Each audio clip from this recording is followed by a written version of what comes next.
సంవత్సరాల తరబడి ఎన్ని మందులు వాడినా మీ మోకాల నొప్పులు తగ్గట్లేదా? ప్రాణ పెయిన్ క్లినిక్ లో అత్యాధునిక చికిత్స. ప్రస్తుతం మనతో పాటు ఉన్నారు లోక్సత్తా అధినేత జయప్రకాష్ నారాయణ గారు. Hyderabad disaster response and assets monitoring and protection Hydra, దీని మీద ఆయన ఒపీనియన్ ఏంటో ఇప్పుడు తెలుసుకుందాం. సార్ నమస్తే అండి. నమస్తే నిర్మల. సార్, హైడ్రా అందరూ కూడా హర్షం వ్యక్తం చేస్తున్నటువంటి పరిస్థితి ఉంది. నిజంగా ఏ పర్పస్తో అయితే హైడ్రాని ఏర్పాటు చేశారో ఆ పర్పస్ సర్వ్ అవుతుంది అనుకోవచ్చా సార్? లేకపోతే ఇది వేరే టర్న్ ఏమన్నా తీసుకుంటున్నట్లుగా అనిపిస్తోందా? నిజంగా పూర్తి స్థాయిలో హైడ్రా ఎప్పటికీ ఇలాగే పారదర్శకంగా పనిచేస్తూ ఏ విధమైనటువంటి ప్రలోభాలకి లొంగకుండా హైడ్రా ఎప్పటికీ ఇలాగే ఉంటుంది అని అనుకోవచ్చా? పట్టణీకరణ ఎప్పుడైతే పెరిగిపోయిందో ఆస్తుల విలువ పెరిగిపోయింది. హైదరాబాద్లో ఒక 50 ఏళ్ల క్రితం ఎవరు పట్టించుకున్నారు, 100 గజాలు అటు ఇటు ఎవరు పట్టించుకున్నారు కాదు.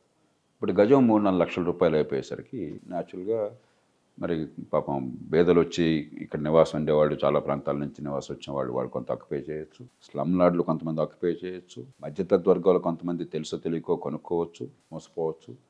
సంపన్న వర్గాలు ఆక్రమించవచ్చు. రకరకాలుగా జరిగిపోయింది. అందున మనకి హైదరాబాద్లో ప్రత్యేకంగా సమస్య ఏంటంటే ఆంధ్రప్రదేశ్లో అది లేదు. బ్రిటిష్ పాలన ఉండటం చేత ఇక్కడ ఏనాడు కూడా భూముల సర్వే సమగ్రంగా శాస్త్రీయంగా పూర్వం జరగల. నిజాం కాలంలో కానీ తర్వాత కానీ ఆ సర్వే చేసినప్పుడు కూడా ఆ రోజుల్లో ఏం చేసేవాళ్ళంటే నిజాం కాలంలో మ్యాపుల్లో ఇవన్నీ ఇప్పుడు ఇవాళ మొత్తం నగరం ఉంటున్నాం.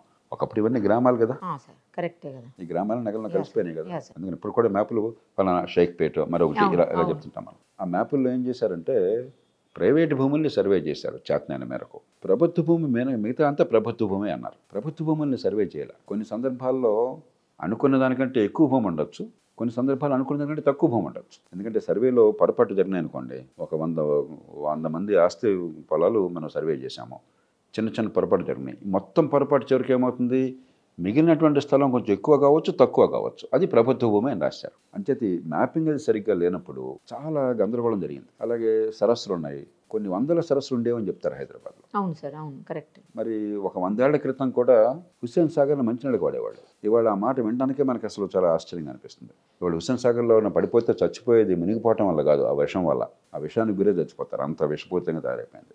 ఆ సూవేజ్ అంతా, దానిలో సూవేజ్ కానీ కెమికల్ కాలుష్యం కానీ రసాయన పరిశ్రమల నుంచి వెళ్ళేది కానీ అంతా మొత్తం కలిసి దానిలో చేరేసి ఒక విషయంగా మార్చిపరిచారు. మరి ఈ 100 లేక్స్ కాలక్రమేణా మరి దానిలో కొన్ని ప్రైవేట్ లేక్స్ ఉన్నాయి, కొన్ని ప్రభుత్వాన్ని ఉన్నాయి. ఇప్పుడు చివరికి మిగిలింది 169 ఎన్నో పర్యవేక్షిస్తున్నారని చెప్తున్నారు. మరి దానిలో కూడా ఈ పెద్ద లేక్స్లోనే ఉదాహరణకు హుస్సేన్ సాగర్లో 30-40% ఆక్యుపై చేశారని చెప్తున్నారు. గతంలో ఉన్నతాధికారులు కొందరు ఆ రోజుల్లో 30 ఏళ్ల క్రితం కూడా నాకు చెప్పేవారు. ఇప్పుడు హైదరాబాద్లో ఉన్నటువంటి రాజకీయ పరపతి ఉన్నటువంటి పెద్ద గూండా నాయకులు ఏ రకంగా రాత్రికి రాత్రి వచ్చేసి హుస్సేన్ సాగర్లో కొంత భాగంలో మట్టేసేసి లెవెల్ పెంచేసి చేస్తే కొన్ని సందర్భాల్లో అధికారులు కూడా అదే రకంగా వ్యవహరించాల్సి వచ్చింది. రాత్రికి రాత్రే 100 లారీలు పెట్టి 1000 మందిని పంపించేసి వస్తాదుల్ని మొత్తం తవ్విపారేసి నీళ్ళలో కలిపేశారు. ఇంకో రకంగా రక్షించుకోవడం సాధ్యం కాని పరిస్థితి వచ్చింది. ఎందుకంటే అదే పనిగా మీరు డంప్ చేయటము, అదంతా పూడిపోవటము, దాన్ని ఆక్యుపై చేసేసుకోవటము. దానికి రివర్సు ఒక శనివారం ఆదివారం కోర్టులు స్టే ఇచ్చే అవకాశం లేకుండా మళ్ళీ మనం కూడా అలా, అంటే ఇంత గందరగోళంగా తయారైపోయింది. ఈ నేపథ్యంలో ఖచ్చితంగా ప్రభుత్వ ఆస్తులు కానీ భూములు కానీ లేకపోతే సరస్సులు కానీ రక్షించడం కోసం చెప్పని ఒక శాస్త్రీయమైన దీర్ఘకాలికమైన క్రమబద్ధమైన ఏర్పాటు ఉండటం అవసరం. దానిలో ఏమాత్రం మానలేదు.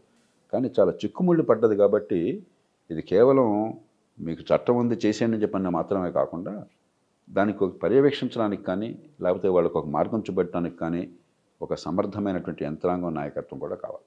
ఎగ్జాక్ట్లీ. కానీ సార్, ఇప్పుడు జరుగుతున్నటువంటివి అంటే ఇప్పుడు కన్వెన్షన్ విషయానికి వద్దాం సార్. కన్వెన్షను మేము రూల్స్కి వ్యతిరేకంగా కట్టలేదు అని చెప్పేసి నాగార్జున గారే స్వయంగా స్టేట్మెంట్ ఇచ్చారు. కోర్టుకి వెళ్ళి ఆయన స్టే కూడా తీసుకొని వచ్చారు. బట్ అప్పటికే కూల్చివేసేశారు. అక్కడ కనుక రియాలిటీ ఉంటే మీరు అంటే ఏమన్నా ప్రాబ్లం ఉంటే కూల్చుకోండి అని ప్రభుత్వం చెప్పింది, సేమ్ టైము కోర్టులు కూడా చెప్పినటువంటి పరిస్థితి. మరి ఇప్పుడు ఏది రైటు ఏది రాంగు అనే అందుకనే ఇప్పుడు మనకేంటంటే చిక్కుముళ్ళు పడ్డ సమస్య. నేను చెప్పాను కదా, మ్యాపులు సరిగ్గా లేవు గతంలోనూ. సరస్సుల్లో కూడా కొన్ని ప్రైవేటు కొన్ని ప్రభుత్వం అనేవి ఉన్నాయి. 169 సరస్సుల్లో ఆ సరస్సుల్లో హుస్సేన్ సాగర్లో 40% ఆక్యుపై చేశారని చెప్పి మిగతా సరస్సులో కూడా చాలా కాలం పూర్తి చేశారు. నేను శాసనసభ్యుడిగా ఒక్కొక్కటిపల్లిలో ఉండగా అక్కడ చాలా ఉండే లేక్స్. తలప్రాణం తక్కువచ్చింది నాకు. ప్రభుత్వ యంత్రాంగాన్ని కదిలించి ఆ లేక్స్ని సర్వే చేసి అక్కడ దానికోసం డబ్బులు ప్రత్యేకంగా కేటాయించి లేక్స్కి కంచెలు వేయించడం కోసం చెప్పాను, ఫెన్స్ కట్టించడం కోసం చెప్పాను. సహకరించేవాళ్ళు కాదు, ఎందుకంటే యంత్రాంగం లాలూచి పడింది. అదే సార్, ఎస్. రాజకీయ పార్టీలు, ఎన్నికైన నాయకత్వం పార్టీలకు అతీతంగా లాలూచిప్పుడు మన కార్యకర్త తీసేసుకోరా ఇలా జరిగింది. కాబట్టి చిక్కుముళ్ళు అని చెప్పాను. చిక్కుముళ్ళు ఇవ్వటం అనేది ఒక్కరోజు ఆషామాషిగా జరిగే పని కాదు. నేను ఒక చిన్న ఉదాహరణ చెప్తాను. మీకు అడపదడప హైదరాబాద్లో వర్షం వస్తే వరదలు వస్తుంటాయి. మామూలుగా ఒక నగరంలో, అందున ఈ ఎగుడు దిగుడు ఉంటున్న నగరంలో వరదలు ఉండకూడదు, ఎందుకంటే డ్రైన్ అయిపోయి మూసీలోకి వెళ్ళిపోవాలి, మూసీ నుంచి కృష్ణలో కలిసిపోతుంది. అంటే ఏంటి, మీరు డ్రైనేజీని అడ్డుకుంటున్నారు. డ్రైనేజీ అడ్డుకుంటే వర్షం కురిస్తే మరి వర్షం నీళ్ళు ఏమవుతాయి, మరి నీళ్ళు పోవాలి ఎక్కడో చోటకి, వరద వస్తుంది. ముఖ్యంగా ఆ ముంపు గురయ్యేది పేద ప్రాంతాలు, లోతట్టు ప్రాంతాలు, పేద ప్రాంతాలు. దీనిలో తెలివితేటలు అక్కర్లేదు. అది జరిగిన తర్వాత మనం అంతా లబలబలాడుతున్నాం. జరగకుండా ఆపాలని ప్రయత్నం చేయట్లా. నాకు ఇది అనుభవం ఉంది. గోదావరి జిల్లాలో నేనే ఈ వరల్డ్ బ్యాంక్ ప్రాజెక్ట్ని చెన్నారెడ్డి గారికి నేను నచ్చజెప్పి, ఆయన వరల్డ్ బ్యాంక్ అని నచ్చజెప్పి వాళ్ళ ప్రాజెక్ట్ తీసుకొచ్చి ఆ కృష్ణా గోదావరి డెల్టాల్లో వర్షం కురిసినా కూడా వరదలు రాకుండా డ్రైనేజ్ వ్యవస్థను బాగు చేశాం. కాబట్టి నేను ఆ అనుభవంతో నేను చూస్తే కొన్ని చోట్ల డ్రైన్ మీద ప్లాట్ఫామ్ కట్టి డ్రైన్ పూర్తిగా కవర్ చేస్తూ, ఏదో డ్రైన్ ఒక అడుగు 2 అడుగులు వచ్చారు తర్వాత చూద్దాం, కొన్ని సందర్భాల్లో కొంచెం చూస్తుంటూ వదిలేయచ్చు, కొన్ని సందర్భాల్లో పట్టించుకోవచ్చు, తర్వాత చూద్దాం. డ్రైన్ మీద ప్లాట్ఫామ్ కట్టేసి 3 అంతస్తుల బిల్డింగ్ డ్రైన్ మీద, మీకు డ్రైన్ లేదు, అక్కడ కనిపించదు. నేను ఇది లాభం లేదని ఇలాంటివన్నీ గుర్తించి మున్సిపల్ కమిషన్ ఆ రోజుల్లో హైదరాబాద్లో ఒక సమర్థమైన మనిషి ఉండేవాడు. ఆయన మున్సిపల్ కమిషన్, ఆ మున్సిపల్ వ్యవహారాల్లో ఉన్నత విద్య కూడా పొందాడు ఇతర దేశాల్లో. ఆయన నా శిష్యుడు, నా దగ్గర గతంలో పనిచేసిన అధికారి, సమర్థుడు. నేను ఆయనకు చెప్పాను, స్థానిక అధికారులు చేయలేరు, ఈ సర్కిల్ స్థాయిలో వీళ్ళకి రాజకీయ ఒత్తిళ్ళు ఉంటాయి, కాబట్టి మీరు హైదరాబాద్ నగరపాలక సంస్థ నుంచే ఒక స్క్వాడ్ని పంపించి ఒక శనివారం ఆదివారం మళ్ళీ కోర్టులు స్టేలు గొడవలు లేకుండా మిగతా అవన్నీ తర్వాత చూద్దాం. నేను ఆయన ఏదో అక్కడ పేదలు ఇళ్ళు కట్టుకుంటే తీసేమని అవి నేను మాట్లాడట్లా. ఇలాంటి డ్రైన్లు అడ్డుకున్నటువంటివన్నీ కూడా నిర్దాక్షిణ్యంగా కట్ చేశాను. అక్కడ మళ్ళీ వేరే ఉండకూడదు. ఒక డ్రైన్ కానీ రోడ్డు కానీ, వాటర్ కోర్స్ని రోడ్ని అడ్డుకుంటే ఇంకా పరిపాలన ఉంటుంది. దానికి స్పష్టమైన అధికారాలు ఉన్నాయి మనకి.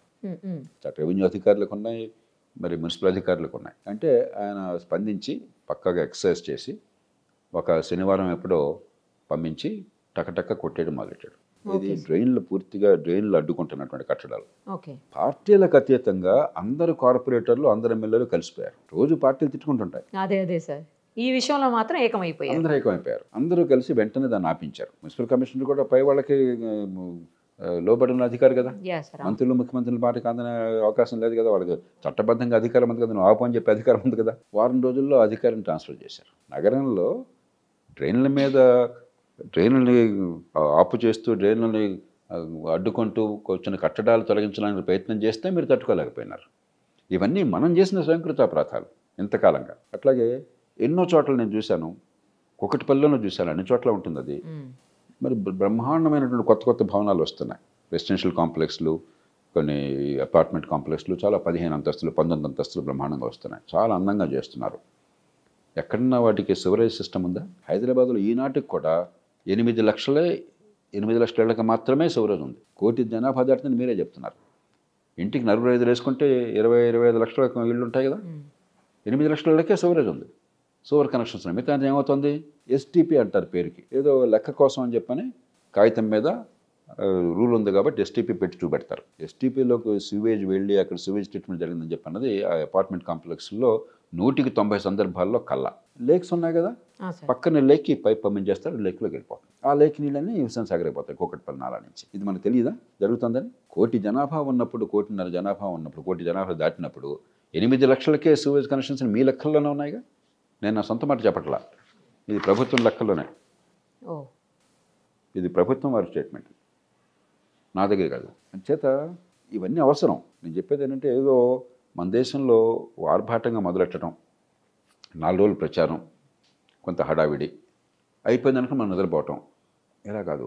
దీర్ఘకాలం చాలా నిర్లక్ష్యానికి గురైనాయి. కాబట్టి దీర్ఘకాలం పద్ధతి ప్రకారం చేయాలి. దానిలో నిజంగా డ్రైన్లు అడ్డుకునేవి, లేకపోతే ఈ సూవేజ్ని లేక్స్లోకి పంపించేవి, అంటే మన కాలుష్యాన్ని పెంచేవి కానీ, లేకపోతే వరదల్ని పెంచేవి కానీ, ప్రమాదం తీసుకొచ్చేవి, హైయెస్ట్ ప్రయారిటీ చక్కటి నిర్దాక్షిణ్యంగా అక్కడ కోర్టులు కూడా అర్థమయ్యేది చెప్తే కోర్టులు ఒప్పుకుంటాయి. డ్రైన్లు అడ్డుకునేది తీసేస్తున్నానంటే ఏ కోర్టు అడ్డుకోదు. అలాగే సూవేజ్ని లేక్స్లో పంపించకుండా ఆపుతున్నానంటే ఏ కోర్టు అడ్డుకోదు. అప్పుడు ఏమవుతుందంటే ప్రజల్లో వాతావరణం వస్తుంది, ఆ ఫలితాలు కనిపిస్తాయి. అప్పుడు క్రమక్రమంగా మీరు అంతా బాగు చేయలేరు. యా యా ఇన్నేళ్ళు 70 ఏళ్ల పాటు జరిగినటువంటి ఆక్రమణ కానీ మిగతా కానీ కొన్ని వేల మంది బేదలు కట్టుకున్న తర్వాత మీరేం చేయగలరు ఇప్పుడు? అవును సార్, కరెక్ట్. బేదలు కదా. ఢిల్లీలో బొంబాయిలో ధారావిలో కొన్ని లక్షల మంది ఉన్నారు. ఆసియా ఖండంలోనే ప్రపంచంలో అతిపెద్ద స్లమ్ అని చెప్తారు. అవును సార్. 50 ఏళ్ళుగా ప్రభుత్వాలు తలబట్టుకుంటున్నాయి, ఇంతవరకు ఏం చేయలేకపోయినాయి. ఈ మధ్యకాలంలో మరి వాళ్ళని మల్టీ స్టోరీడ్ కాంప్లెక్స్లు కట్టి వాళ్ళకి ఇద్దామంటే వాళ్ళు ఒప్పుకోవట్లేదు. ఎందుకంటే నాకు ఏదో ఈ కింద 10 గజాలు ఉన్నా సరే కింద నాకు స్థలం ఉంది, పైన ఎక్కడో నువ్వు ఫ్లాట్ ఇస్తానంటున్నావు. మన దేశంలో చాలా సమస్యలు ఉన్నాయి. కాబట్టి మరి పద్ధతి ప్రకారం, ప్రయారిటీ ప్రకారం వెళ్ళాలి. దీర్ఘకాలం దాన్ని బాగు చేయడానికి సంకల్పం ఉండాలి. లేకపోతే మీరు మెయిన్ రోడ్ నుంచి, మీరు ఇక్కడ ఉన్నారు, మీరు మెయిన్ రోడ్ నుంచి కొంచెం లోపల దుర్గానగర్కి వెళ్ళండి, రోడ్డు ఎలా ఉన్నాయి, ఇంకా అంతకంటే లోపలికి వెళ్ళండి. ఓపెన్ డ్రైన్లు, వర్షం వస్తే అంత ఉంటుంది, మలమూత్రాలు కనిపిస్తూ ఉంటాయి, అక్కడ జంతువులు కళేబరాలు కనిపిస్తుంటాయి, దోమలు మూగుతూ ఉంటాయి. మన కారు వెళ్ళాలంటే కారుకి ఇక్కడ మ్యాన్ హోల్ మిగతా గందరగోళంగా ఉంటాయి. అక్కడికి వెళ్తే నరకంగా ఉంటుంది. మన నగరంలో జరుగుతుంది. మనకి నగర పరిపాలనని, స్థానిక పరిపాలనని పూర్తిగా నిర్లక్ష్యం చేసి ప్రజలతో సంబంధం లేకుండా మనం చేస్తే ఎక్కువ కాలం నడవు. ప్రజలతో సంబంధం ఉండాలి. అధికార వికేంద్రీకరణ. ఈ మొత్తం గొడవలో ఎక్కడన్నా హైదరాబాద్ మేయర్ పేరు విన్నారా మీరు? No sir. మీరు నన్ను అడిగితే మేయర్ పేరు నేను చెప్పలేను, ఎందుకంటే పెద్ద ఎవరున్నారో మనకు అనవసరం. నిరర్ధకులను చేసాం. ఎట్లా అవుతుంది అది? హైదరాబాద్లో ప్రజల భాగస్వామ్యంతో వీళ్ళందరినీ భాగస్వాములుగా చేసి వీళ్ళు తప్పులు చేస్తే జవాబుదారితనం మీరు పట్టుకోండి. వీళ్ళు తప్పులు చేయరని దాంట్లో తప్పులు ఖచ్చితంగా చేస్తారు, ఎందుకంటే మీరే అలాంటి వాతావరణాన్ని సృష్టించారు. హైదరాబాద్ నగరం చేయాల్సిన పని అసలు రాష్ట్రంలో తారపాటం ఏంటి? అక్కడే మనం ఫెయిల్ అయిపోయినాం. మనం ఏదో వినడానికి చాలా బాగుంటుంది. ఇలాంటివి ఏమవుతాయంటే చివరికి ఒక వారం రోజులు పెద్ద హడావుడికి కల్పిస్తుంది, తర్వాత అందరూ మర్చిపోతారు, మళ్ళీ మామూలే యథాస్థితి. ట్రాఫిక్ ఉన్నది, మీకు ఒక్క చోటన్నా సరే ట్రాఫిక్ రూల్స్ గట్టిగా పాటించి ఏర్పాట్లు చేస్తామని చెప్పగలరా మీరు? ఈ ప్రభుత్వాలు వచ్చి ట్రాఫిక్ రూల్స్ అతిక్రమిస్తే వాళ్ళకి పెనాల్టీలు వేస్తే పెనాల్టీ వేవ్ చేస్తున్నామని సగర్వంగా ప్రకటిస్తున్నారా? 3 రోజుల క్రితం లోక్సత్తాలో నాకు ఆప్తుడు, వాడు తండ్రి గారు పాపం స్కూటర్ మీద వెళ్తూ ట్రాఫిక్ రూల్స్ పట్టించుకోవట్లేదు కాబట్టి హెల్మెట్ ఉంది, హెల్మెట్ నిప్పు పెట్టుకోకుండా స్కూటర్ మీద పెట్టుకున్నాడు. ఓకే. వెళ్ళి అక్కడ కరెంట్ స్తంభాన్ని కొట్టాడు ఆయన. ప్రాణం పోయింది, నిండు ప్రాణం పోయింది. తప్పు ఖచ్చితంగా మనది ఉంది, ప్రమాదం గురైతే. కానీ రూల్ అయితే ఉంది, కానీ రూల్ని మీరు కూడా రూల్ని ఎన్ఫోర్స్ చేయట్లేదు కదా. మీరు ఎన్ఫోర్స్ చేస్తే భయం ఉంటుంది. ఎంతమంది ప్రాణాలు పోతున్నాయి? ఎన్ఫోర్స్ చేస్తే మళ్ళీ జనాల వ్యతిరేకత వస్తుంది సార్. మళ్ళీ అదో పరిపాలన అంటే అదే. ఇప్పుడు పరిపాలన అంటే అదే. వ్యతిరేకత వస్తుంది చెప్పిన మర్డర్ చేసి వదిలేస్తారా? ఇప్పుడు ప్రజలు కొన్ని సందర్భాల్లో విషయం తెలుసో తెలియకో 1000 రూపాయల పెనాల్టీ కట్టమంటే ఎక్కువైపోయింది అని ఎదురు జరగచ్చు. అవును. నచ్చ చెప్పే చాతుర్యము, మీ మాటలు వినడానికి ప్రజలను కట్టుబడి ఉండేట్టుగా చేసేటువంటి విశ్వసనీయత మీకు ఉండాలి. అరే ట్రాఫిక్ రూల్స్ ఫాలో కాకపోయినట్టయితే 1000 మంది చనిపోతున్నారయ్యా. దేశంలో 2 లక్షల మంది చనిపోతున్నారు ఇండియాలో ట్రాఫిక్ యాక్సిడెంట్స్లో. అత్యధికులు చిన్నారి వయసులో ఉన్నవాళ్ళు, యువత. కాబట్టి ఇబ్బంది అయినా కూడా తల్లిదండ్రులు పిల్లలు తప్పు చేస్తూ కొంచెం మందలిస్తారు, మందలించాలా, లేకపోతే ప్రాణాలు పోతాయి. చూస్తూ ప్రాణాలు పోయేటైతే ప్రభుత్వం ఎందుకని చెప్పాలా? అంతేగాని జనం కోరుకుంటున్నారు, మీరు చేస్తే ఎట్లాగా? కాబట్టి ఒక సమగ్రమైన ఏం చేసినా కూడా సమగ్రము, శాస్త్రీయము, దీర్ఘకాలికము. ఇవన్నీ ఏంటంటే 2 రోజుల పాటు ఏదో ఆరంభ స్వరత్వం కనిపిస్తూ ఉంటుంది. అలా కాకుండా చేస్తే సంతోషం. ఒక చిన్న ఉదాహరణ మీకు గుర్తుందో లేదో, ఒక 7 ఏళ్ల క్రితం 10 ఏళ్ల క్రితం ప్లాస్టిక్స్ గురించి పెద్ద చాలా హడావుడి చేశారు సార్. జిహెచ్ఎంసీ పరిధిలో అసలు ప్లాస్టిక్ వాడొద్దని. ఎక్కడన్నా అసలు ఏమన్నా అమలవుతుందా? ఇళ్లలో నేను కూడా ఇంట్లో మా శ్రీమతి వీళ్ళంతా కూడా సెపరేట్ చేశారు. ఇది ఆర్గానిక్ వేస్ట్, మరి రీసైక్లబుల్ ప్లాస్టిక్ అన్నీ కూడా. నేను విన్నది ఏమిటి, అన్ని చోట్ల జరుగుతుందో నాకు తెలియదు. ఆ వాహనానికి పంపించేటప్పుడు మనం ఇచ్చేది 2-3 బిన్స్లో ఇచ్చినా కూడా మొత్తం కూడా దానిలో పోసేస్తున్నారు. అందుకని వీళ్ళు కూడా ఇంకా అక్కడ ఎలా కలిపేస్తున్నారు, మనం కూడా కలిపేస్తాం, వీళ్ళు కూడా కలిపేస్తారు. మన ఆర్భాటం కనిపించింది, 2 రోజుల పాటు పెద్ద ఆరంభ స్వరూపం కనిపించింది. పని అక్కడ సిస్టమ్స్ బిల్డ్ చేయాలి, ప్రజల్ని భాగస్వాములు చేయాలి, జవాబుదారితనం కావాలా, అధికారాన్ని వికేంద్రీకరించాలి, వార్డు కమిటీలను పెట్టాలి. రాజ్యాంగంలో వార్డు కమిటీలు చెప్పారు. వార్డు కమిటీలకు బాధ్యత ఇవ్వాలి, వాళ్ళకి అర్థం కావాలి మనకి ఏమవుతుంది మన చుట్టుపక్కల అని చెప్పాలి. మీ లేక్ కావచ్చు, లేకపోతే మీ రోడ్డు కావచ్చు, మీ డ్రైన్ కావచ్చు, మీ గార్బేజ్ కావచ్చు, మనకు తెలియాలి, దానిలో భాగస్వాములు చేయాలి. మనకు అదేం లేకుండా ఏదో ఒక చిట్కా పరిష్కారాలు ఉన్నాయనుకుంటున్నాం. ఒకే ఒక్కటి సినిమా ఏదో చెప్తారు, ఒక్కరోజు ముఖ్యమంత్రి కాగానే మొత్తం మారిపోతుంది చెప్పని. ఒక సినిమాలో సాధ్యమైంది. సినిమాలో ఏమవుతుందంటే అంత అధ్వాన్నంగా ఉన్నది, హీరో గొప్ప పాటలు లంకించుకోగానే పాట అయిపోయేసరికి సులభంగా సుందరంగా మారుతుంది. జీవితం అట్లా కాదు. జీవితం చాలా కష్టమైనది. అన్నింటినీ కూడా సమర్థించుకురావాలి. ఇవి చాలా కొన్ని చేదరస్తాయి. ఉదాహరణ డ్రైనేజ్ ఇంప్రూవ్ చేయడం అంటే ప్రజెంట్ ఇష్యూ కాదు కదా. అక్కడ పోయి మీరు చూడడం కానీ పంపేస్తుంది, వాళ్ళ మలమూత్రాలు మనం చూస్తూ ఉండాలా. కానీ that's the way life is. మన బాత్రూమ్ కడుక్కోవాలంటే అదేం ప్లెజెంట్ ఇష్యూ కాదు. కాబట్టి ఒకరోజు ఒక డ్రామాతో అయిపోయేది కాదు. చిత్తశుద్ధితో దీర్ఘకాలికంగా అన్గ్లామరస్గా పనులు జరగాలి. అది మర్చిపోయినాం మనం. మర్చిపోయి ఒక్కరోజు 2 రోజులు ఆర్భాటాలు చేస్తున్నాం, మళ్ళీ మామూలు అయిపోతాం. కానీ అసలు ఇంతకుముందు ఏ ప్రభుత్వాలు చేయనటువంటి ఒక డేరింగ్ స్టెప్ ఈ గవర్నమెంట్ వేసింది, రేవంత్ రెడ్డి గారు తీసుకున్నారని అయితే నడుస్తూ ఉంది. మంచి ప్రయత్నాన్ని నేను అభినందిస్తాను. కానీ నేను చెప్పేది సమగ్రము, శాస్త్రీయము, దీర్ఘకాలికము, సమన్వయము. ఇది లేకపోయినట్టయితే ప్రజల భాగస్వామ్యము, అధికార వికేంద్రీకరణ ఇవి లేకపోతే ఇవన్నీ ఊరికే మక్కలో పుట్టి పప్పులో పోతాయి. సార్ కరెక్ట్ చెప్పారు. బట్ ఏంటంటే ఇప్పుడు ఏదైతే హైడ్రా ఉందో అలాంటి మా ఏరియాస్లో కూడా కావాలి అని చెప్పేసి డిమాండ్ కూడా పెరుగుతూ ఉన్నటువంటి పరిస్థితి ఉంది సార్. ఇప్పుడు అంటే అన్ని చోట్ల కబ్జాలు పోవాలి, ఎక్కడ కబ్జాలు ఉండకూడదు, ప్రభుత్వ భూముల్ని. మనం ఏంటంటే అగైన్ చెప్పాను, చిట్కాల పరిష్కారాలు చూస్తున్నాము. మనకు ఉన్న సిబ్బంది పరిమితం. శాస్త్రీయంగా మీరు చేయకుండా హడావిడిగా చేస్తే ఫలితాలు రావు. ఖచ్చితంగా భూ కబ్జాలు తొలగించాలి. రోడ్లు అడ్డుకుంటే కూడా పట్టించుకునే యంత్రాంగం మనకున్నది. 1-2 సందర్భాల్లో నేను స్వయంగా పోయి, అందరికీ తెలుసు ఏ చట్టాన్ని ఉల్లంఘించనని చెప్పని, రోడ్డు గడ్డంగా గోడ కడితే నేను వెళ్ళి గోడను బద్దగట్టాల్సి వచ్చింది 10 మంది ఎదురు. ఎందుకంటే నేనే వెళ్ళి కొడితే కొంచెం ప్రజలు ఊపు వస్తుందని చెప్పని. రోడ్డు గడ్డంగా గోడ ఒకటి పట్టించుకున్న అవసరం లేడు. అంచేత మీరు మళ్ళీ పాలన గాడిలో పెట్టాలి. ఒక గాడిలో దీర్ఘకాలం పెట్టడానికి చాలా శ్రమ చేయాలి, చాలా లోతుకి వెళ్ళాలి. అంచేత ఇది మంచి ప్రయత్నం. ఇళ్ళలకు గానే పండుగ అనుకోపోకండి, నేను చెప్పేది అది. ఇది చేయొద్దని కాదు, ఇళ్ళలకు గానే పండుగ అనుకోపోకండి. దీర్ఘకాలం సిస్టమేటిక్గా మనకేంటంటే పరిపాలనలో మిషన్ మోడ్ అంటారు. ఏదో దానికి ఏదో ఉందా ఒక మిషన్, వర్షం వచ్చింది, వరదలు వచ్చేస్తున్నాయి, ఏదో చేద్దాం, ముఖ్యమంత్రి గారు వస్తున్నారు, గవర్నర్ గారు వస్తున్నారు, రోడ్డు అంతా క్లీన్ చేద్దాం ఈ పూటకి, లేకపోతే సైక్లోన్ వచ్చింది ఈ పూటలో మేనేజ్ చేద్దాం, ఎలక్షన్లు వస్తున్నాయి ఎలక్షన్ పని చేద్దాం. ఇవన్నీ పర్ఫెక్ట్గా చేస్తున్నాం మనం. కానీ రోజువారీ పరిపాలన చాలా విసుగైనటువంటిది, బోరైనటువంటిది, చికాకైనటువంటిది. అది చాలా అధ్వానంగా చేస్తున్నాం. కాబట్టి ఈ హైలీ విజిబుల్ ఈ గడవలకు పడిపోయి సమరపడిపోకండి. ఈ బోరింగ్ పని ఉందే అది చాలా అవసరం. చాలా చికాకు కలిగే పని, కొన్ని సందర్భాలు అసహ్యం కలిగే పని, రోజు చేయాల్సిన పని. ఇవాళ చేస్తే ఇవాళ అయిపోవాలి, రేపు మళ్ళీ చేయాలి, రేపు చేస్తే అయిపోవాలి. బాత్రూమ్ ఇవాళ శుభ్రం చేస్తే రేపు కూడా మళ్ళీ చేయొద్దు, ఎల్లుండి చేయొద్దు. ఇది ఒక్కరోజుతో అయ్యేది కాదు. దోమల నివారణ ఉంది, ఒక్కరోజుతో ఒక పూట దోమలు మందేస్తే అయిపోయేది కాదు. డెంగ్యూ ఫీవర్ కొన్ని వేల మందికి హైదరాబాద్లో ఉందని చెప్పారు. అది ఒక్కరోజుతో ఇవాళ వచ్చేసి మీరు మందేస్తే దోమలు అయిపోయిందా? రేపు దోమల సంగతి ఏంటి, ఎల్లుండి దోమల సంగతి ఏంటి? కాబట్టి సిస్టమ్ బిల్డ్ చేయండి, ఇంటిగ్రేట్ చేయండి, సమన్వయం చేయండి, సమగ్రంగా చూడండి, దీర్ఘకాలికంగా ఆలోచన. ఇదంతా జరగాలంటే ఉద్యోగుల ద్వారా మాత్రమే జరగదు, సాధ్యం కాదు. ఉద్యోగులకి భార్య బిడ్డలు ఉన్నారు, వాళ్ళకి నెల జీతం చేస్తే పొద్దున సాయంత్రం వాడు ఇక్కడే ఉంటాడా? కాబట్టి సమాజం పట్టించుకోవాలి, సమాజానికి ఆ స్పేస్ ఇవ్వాలి. అందుకే వార్డు కమిటీసు, అధికార వికేంద్రీకరణ, మనందరం పట్టించుకోవటం అది జరగట్లా. అది జరగకుండా ఎవరో కొందరు బాధ్యత తీసుకుని మేము 10 మంది చేస్తూ ఉంటున్నారు. జరగదు. కొంతకాలం బాగుంటుంది. ఒక చిన్న అపార్ట్మెంట్ కాంప్లెక్స్లో ఉంటే మనం దీన్ని బాగా చేయాలంటే ఎన్నిసార్లు కూర్చోవచ్చు, కొన్నిసార్లు విసుగుపడుతుంది. ఇదేంటో ఇదే ఎళ్ళతో కూర్చుని చెత్త అంతసేపు కూర్చుంటామని చెప్పాను. కానీ తప్పదు. మనం అందరం పట్టించుకుంటే, నిరంతరం పట్టించుకుంటేనే ఒక స్థాయి మెయింటైన్ అవుతుంది. ఒక ఇల్లు ఎలాగైతే మెయింటైన్ అవుతుందో ఒక ఇల్లు కష్టం అయితే 1 కోటి మంది జనాభా ఉన్న సిటీ ఎంత కష్టం. దాంతోపాటు మరొకటి ఆలోచించాలి. మనకేమవుతుంది, మీరు ఎన్ని చేసినా కూడా లక్షల మంది ప్రవాహం మహానగరాలకు వచ్చేస్తాం. ఎక్కడో మారుమూల హుస్నాబాద్లో ఉన్నవాళ్ళు కావచ్చు, ఆదిలాబాద్లో ఉన్నవాళ్ళు కావచ్చు, లేకపోతే మరో గ్రామంలో ఉన్నవాళ్ళు కావచ్చు, అందరూ పాపం పొట్ట చేతిపెట్టుకుని హైదరాబాద్ వచ్చేస్తున్నారు. వాళ్ళలో చాలామందికి నైపుణ్యం లేదు, పెద్దగా ఆదాయం సంపాదించే అవకాశం లేదు. వాళ్ళు ఇక్కడికి వస్తే ఒంటరిగానే రావాలి, కుటుంబంతో వచ్చే అవకాశం లేదు. వాళ్ళకి నిలవనేడ కూడా ఉండదు ఇక్కడ. కాబట్టి కుటుంబం లేకుండా వచ్చి చిన్న చిన్న ఉద్యోగాలు, చిన్న నైపుణ్యం వాళ్ళకి 10-12 వేల రూపాయలు, 15 వేల రూపాయలు వస్తే చాలా ఎక్కువ వచ్చినట్లు లెక్క. ఎక్కడుంటారు వాళ్ళు? ప్రయాణం ఎట్లా చేస్తారు? ఇంటికినే చేస్తారు. దానికి ఒక్కరోజు వాడికి పని లేకపోతే పస్తుంటే వాడిని చూసేవాళ్ళు ఎవరు? వాళ్ళకి అనారోగ్యం వస్తే వాళ్ళకి సంక్షోభమే కదా, ఆలనా పాలన లేదు.